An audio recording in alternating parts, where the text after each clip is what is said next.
The Eternity Mirrors. Episode 1. The Forgotten Fairground. Written by Rachael Farrimond.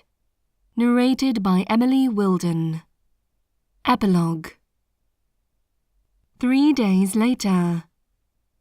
Megan still hadn't regained consciousness, but she was getting stronger. The Shoners were hopeful that it wouldn't be long before she woke up. As Nick made his way to their lab, he found himself slowing down as he came to the isolation room, where she was still being monitored by several machines that beeped and blinked around her. There was usually someone in the room with her, to keep her company.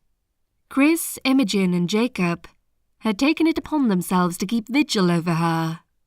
Nick wondered which one of them would be on duty now.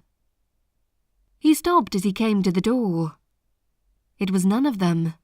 Next to Megan's bed stood Alistair.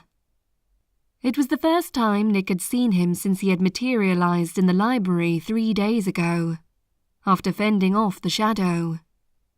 Nick hesitated, unsure whether he should say or do something so Alistair knew he was there. He was about to clear his throat when Alistair took a small rectangular device from his pocket and held it over Megan's head. A pale blue light on the device illuminated Alistair's profile, and Nick could not fathom his expression.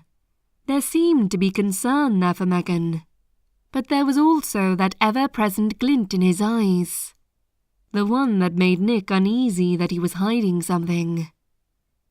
Whatever the device was, it seemed to be scanning her. It let out a chime, and Alistair switched it off, before stowing it away in his pocket again. A thin smile crept onto his lips. "Much better," he said. His attention turned to the machines surrounding the gurney. As he scrutinized one of the screens, Nick used the distraction to slip past the door and hurry on towards the Shoners' lab. He had no way to understand what he had just seen. He didn't know what Alistair thought was better now. He certainly didn't think the old man would tell him if he asked.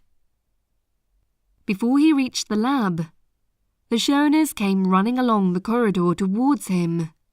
"Hey," he said as they approached. "I was just coming to find you." "Never mind that now," Shoner 2 said as she passed him. "Come on." "What's happened?" he asked, turning to follow them. "It's Megan," Shoner 1 said. "She's waking up."